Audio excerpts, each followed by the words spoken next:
Get your tickets now for the Dog Stars. It's no surprise how fast civilization can disappear.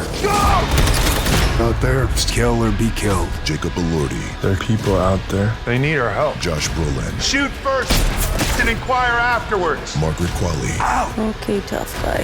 And Guy Pearce. Arm up! The Dog Stars, directed by Ridley Scott. In theaters August 28th. Get tickets now. Rated R. Under 17. Not admitted without parent. Adobe Firefly is the all-in-one creative studio with AI-powered image and video editing for today's creative process. Built for creators of every kind, Firefly helps you generate, edit, and experiment fast. Because the asks aren't getting smaller, the budgets aren't getting bigger, and the timelines, oh yeah, still tight. With all the best creative AI models in one place, Firefly brings your ideas to life. Unlock a better way to make with Adobe Firefly. Hello. Look what TJ Maxx dragged in. The Devil Wears Prada 2 is now streaming on Disney Plus and Hulu. We are digital, we are downloadable, we are streamable. The fashion event of the year is certified fresh. Pull yourself together, we have work to do. Critics say it's smart and witty and the perfect sequel. That's all. Get runway ready for The Devil Wears Prada 2 on Disney Plus and Hulu. Rated PG-13.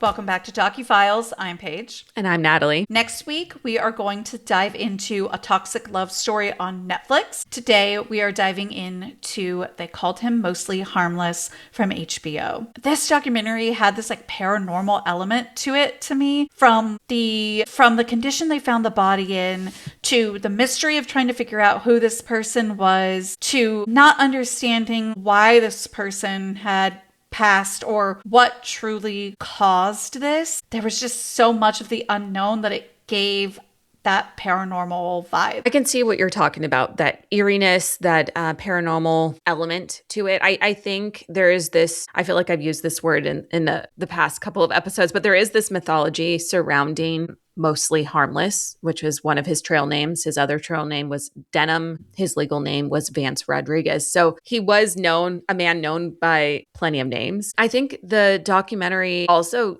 really tells us a lot about parasocial relationships and internet culture, because everyone that encountered him sort of romanticized who this person was. They had to fill in the blanks because he didn't give them a lot of information to go off of on who he really was in the real world outside of the Appalachian Trail.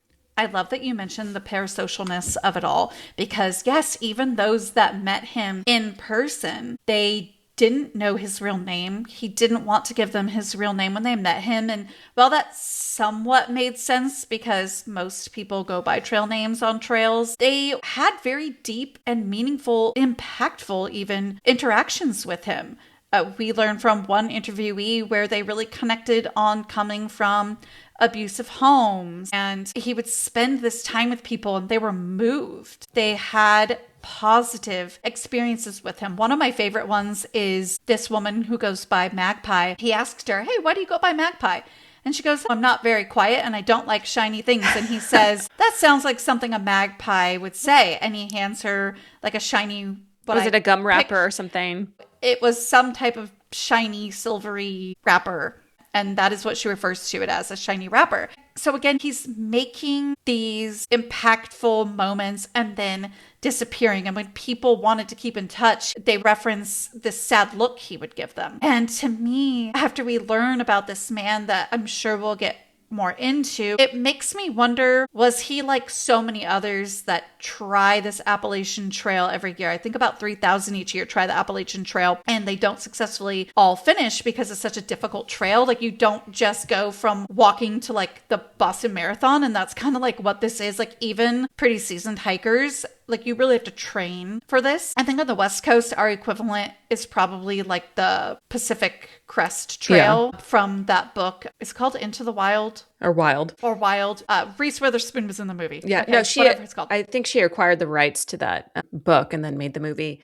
They do that trail in sections because my husband's done a few of the different sections of that trail. You really need a significant amount of time if you're going to do all of it. That actually is the perfect analogy or reference for us West Coasters to picture this trail that Mostly Harmless was on, because a lot of people were surprised that he was on the trail for so long. I mean, he was spotted and had connections with people in several different states in several different months. And most people can't be out on the trail for multiple months at a time. They have real lives to get back to. They have jobs and bills and family. And that's sort of also where this ambiguity surrounding Mostly Harmless comes from. Like, what was he doing in his real life? Where did he come from?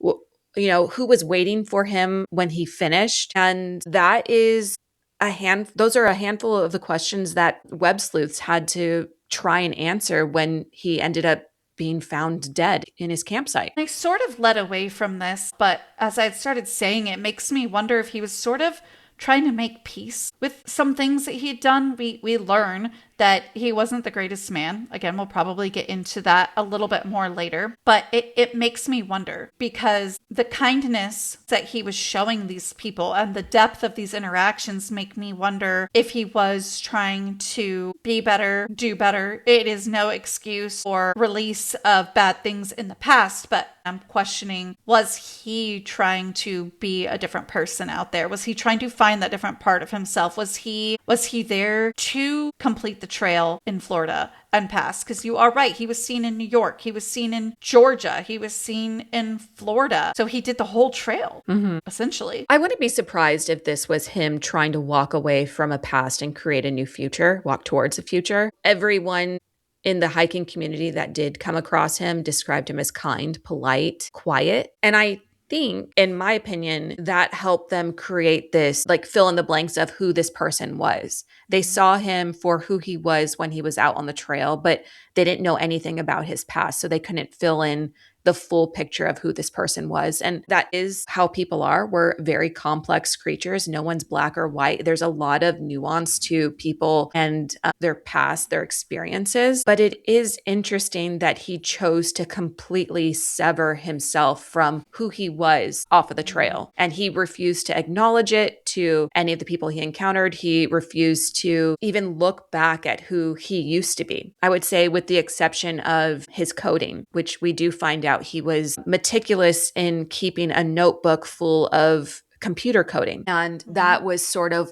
one of the first hints at to who or what he possibly did in his real life back in the city. But other than that, he completely rid himself of everything else. When the body was found, he was found with the notebook full of the coding, money, and food. So that was one of the reasons I didn't even understand, like, okay, they have money, they have food. Why are they 85 pounds? Which was literally what has been quoted. They were in the 85-pound range. This is not a short, small man either. No, and in all the pictures that people have with him, all these people we've been talking about that had these meaningful, impactful moments with him, they're all kind of snapping pictures together or in cafes, on the trail, what have you. He's a normal, weighted, tall, middle-aged man. And so 85 pounds was quite shocking. And we still don't have answers as to what that was. Are we punishing ourselves for our past?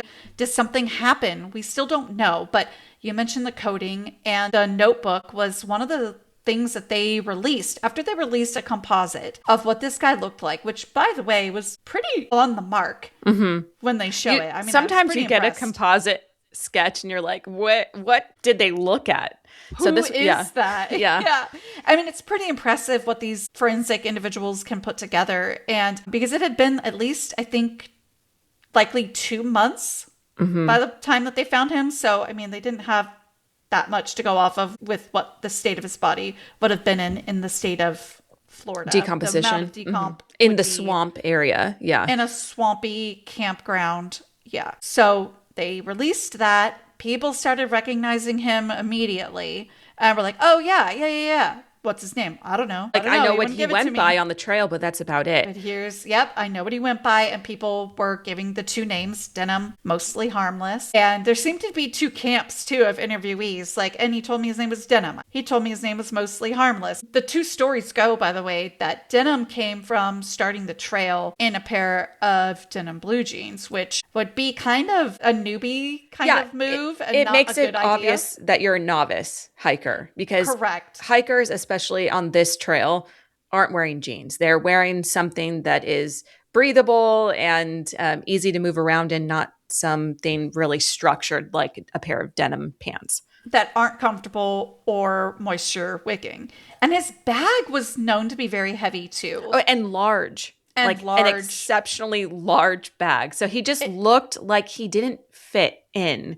He didn't. And a lot of times hikers might actually even have, a trail angel or family, assist them during different seasons when they're out there that long, shipping back and forth, or like keeping, like, a trail angel, by the way, actually even offered to him, like, hey, do you want me to take your winter clothes? It's April now. You see the packs real big. And he says, no, I'll keep them. It's fine, which was a little odd. But again, he let that pass. And then the other story goes from Mostly Harmless is that he had come across a bunch of other campers, a group of them that had been communing together. And they said, hey, yeah, you can join us as long as you don't bite. And he goes, oh, well, I'm mostly harmless. So they started calling him that. So he got these two names, and maybe that also shows how long he was on the trail, because he kind of went through like almost maybe two different phases of the trail, or two different stories within the trail, even different people he met. Or he was trying out two different personalities. That's almost. what I was going to say. Or was he appreciating having two different trail names to go by, because he was very big on anonymity. Well, I can hardly say that word, but well, we also learned that the Mostly Harmless origin story of the name may not even be true, because later in the documentary, it's uncovered that he used that moniker in his coding world. And so, like, he would code, as we mentioned, he would write code out in this notebook. Well, it turns out it was for a specific game that this type of individual would play, right? You would build a world, and basically it would run without you. And you need to know coding. Listen, this doesn't mean anything to me and Natalie, but this is what it's called. It's an MMO. Sandbox is usually when you're kind of like messing around, you're organizing, like, I don't know, that's what it's been used in my experience, but I am not a coder either. This is for something else in my professional life, and it was called Sandbox. So it's kind of one of those where it's like really only coders building and people that like know tech. And in knowing tech, he was very big on keeping himself anonymous or his identity really protected, and he did that with this as well. We started seeing that name, Mostly Harmless. We did. So it makes sense why he would answer that if that story is true as well, in terms of like, oh, he's heard this Mostly Harmless phrase before, right? And it turns out it was from a book, which possibly inspired his decision to make his way to the trail and stay on the trail. 1992 sci-fi comedy novel by Douglas Adams, which is the 5th book in the Hitchhiker's Guide to the Galaxy series. So I feel like that's a pretty well-known series. I know they have come up within the last, decade or so. It's interesting. That name really struck a chord with him, because he brought it from, that's probably the only thing he brought besides his notebook of coding that he brought into his new world from his old world. And of course, it was a clue when they found it in this game, which I'm remembering the name now is Screeps. So it was some kind of clue, but again, led them nowhere because his identity was so well protected within Screeps. That's not to say people didn't try. I mean, they put it out for everyone. They broadcast pages of this journal to say, we could not crack the code. Please, is there anyone out there that can crack this code? Journalists even picked up on it. And one in particular wrote an article about it to the coding community and saying, hey, this guy is one of us. Can anyone figure out who he is? They reached out to the games community, and that's sort of where it ended, because they were unwilling to assist in further identifying this individual, because they wanted to protect people using it, and they didn't want to go into any of that. But it's wild. It's wild, but it still at least gave a clue about who this person was. As they were looking for him, they had the composite, and they had they likely work in tech, because who knows coding this deeply and who knows how to protect their identity this deeply. So it helped to a certain extent. Once that wasn't helpful in terms of identifying who this person was, they turned to something I think was pretty smart, the sheriff's office, and they started a podcast. I haven't seen that done before, but the Collier County Sheriff's Office starts this podcast called Sworn Statements. The first 3 episodes spoke about his case. They were showing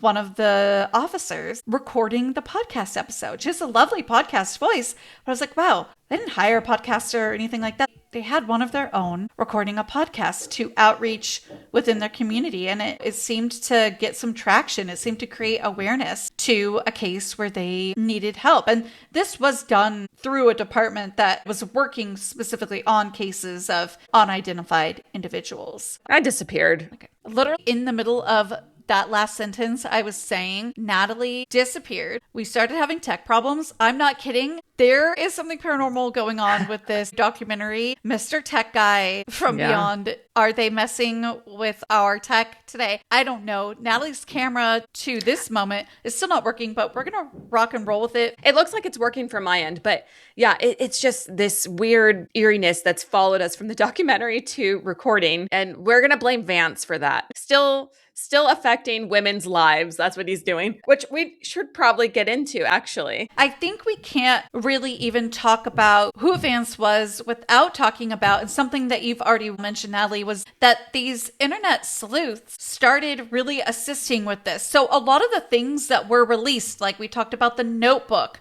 before the tech issues, we talked about the composite, a lot of these things were getting released to these Facebook groups. And there was one in particular called Unidentified Hiker Ben Blimey that was really taking off. And now Ben Blimey was a name he used at a hostel in Georgia, which was right by this area where all of his equipment was purchased. Well, I shouldn't say all, but he had some newer equipment, and they go, oh, he must have just purchased that. And they end up finding out that it was purchased in Georgia, and the guy goes through his receipts and he goes, hey, you know what? He must have stayed at the hostel next door called the Top of Georgia Hostel, something of that effect. And they see that he signed in, because they weren't allowed to only sign in using trail names. So see, a lot of these people who are like soul searching on the Appalachian Trail were just trying to go by their trail names, right? But so he wasn't allowed to do that. But nobody checked any kind of ID or what have you, because, which by the way, when he passed, he didn't have an ID on him. So I wonder if he even had one on the trail with him. He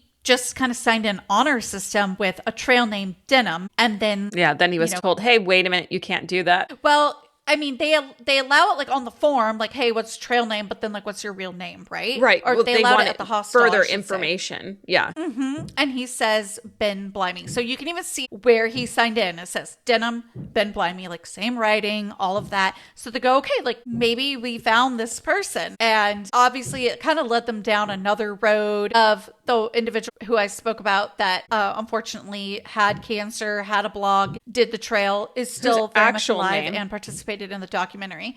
Right. Yeah, his actual name was Ben Blimey. And he went by Ben Reynolds for his trail name because he was listening to a lot of like Ben Folds 5 at the time. But it's just kind of uncanny, this idea of my real name's Ben Blimey. I've also done that trail, but like, no, not me and I'm alive. But like, it makes the Facebook group was getting out of control. It makes me wonder if perhaps Mostly Harmless, aka Vance, had seen that blog, and that's why he chose that name. Because to pull that first name and last name out of a hat and actually have it be someone who documented their time on the specific trail you're on, it feels like the odds aren't in your favor.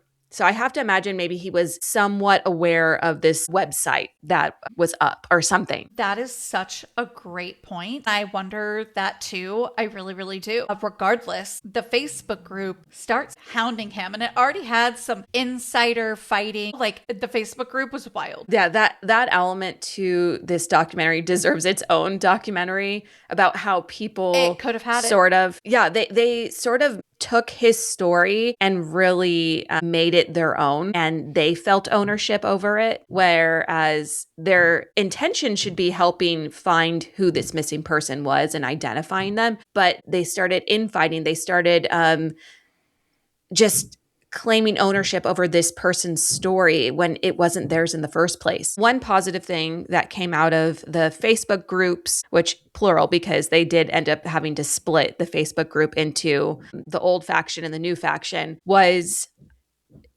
this group ended up turning to forensic genetic genealogy to help figure out who Denim / Mostly Harmless was. And it was funded in part by donations from internet volunteers. And that technology was helpful in figuring out, okay, this is where we believe he was from. This is where you should be looking. And that directed law enforcement to Louisiana. Yeah, they used this company called Othram, and they got that DNA profile with the Louisiana roots. It took a while. So while they knew this was going on, they were waiting and waiting and waiting. But as soon as they got that Louisiana tip, they flooded any of these Louisiana-related groups. Hey, do you know who this is? Do you know who this is? Do you know who this is? Because by this time, we had like 2 different Facebook groups kind of going on. One person, Christy, who left the original Facebook group, started her own after leaving the case for a while, but it was haunting her. And then we have Natasha, who was, after 2 days of Christy being gone,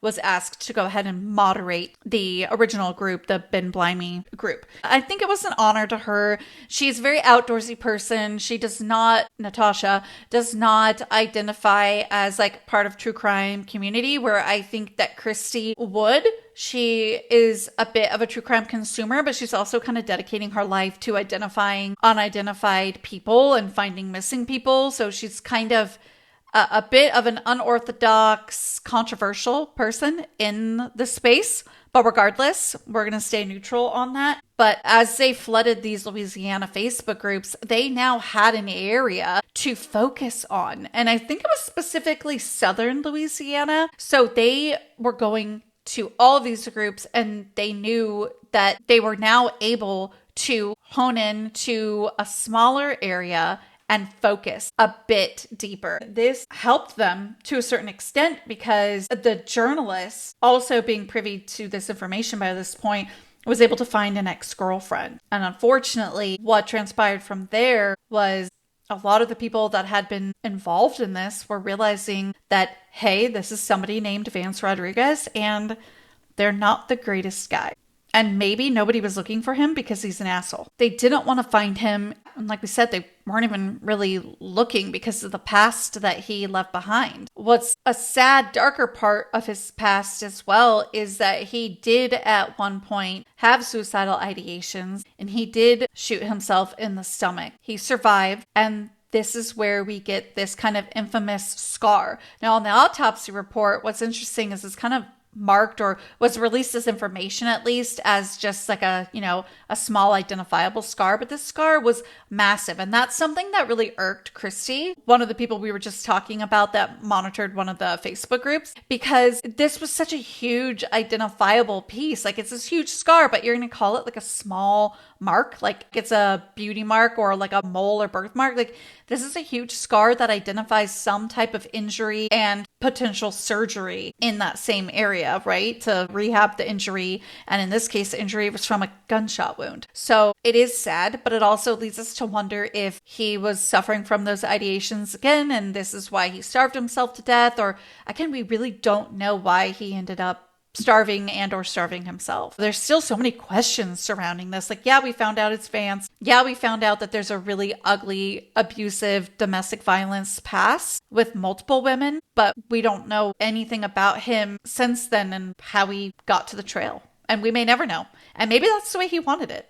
And in this case, we're also left thinking about, in terms of Vance, if his trail name, which those in the documentary bring this up too, is a bit of a clue or a suicide note, because the Mostly Harmless name that leads back to the book that you so helpfully were talking about, Natalie, is kind of about the destruction of the world. So again, they wondered, like, is this a suicide note? And I also wonder too, like, we have our notebooks full of coding. Were we continuing to code, or was that also a, hey, maybe this will lead them back to my Screeps name? Because all of these tools did lead them back eventually. And maybe it's a code within a code. We won't know. And it's so specific to him and the coding community and the Screeps community that, yeah, I mean, us and the public, we may never know. Until next time, check us out on all of our socials at the Murder Diaries Pod, YouTube. You can watch this at the Murder Diaries Podcast. Again, the tech of this episode is going to be kind of interesting. So once we're done recording, it'll be interesting to figure that out. But I'm going to get it up on YouTube. Bye.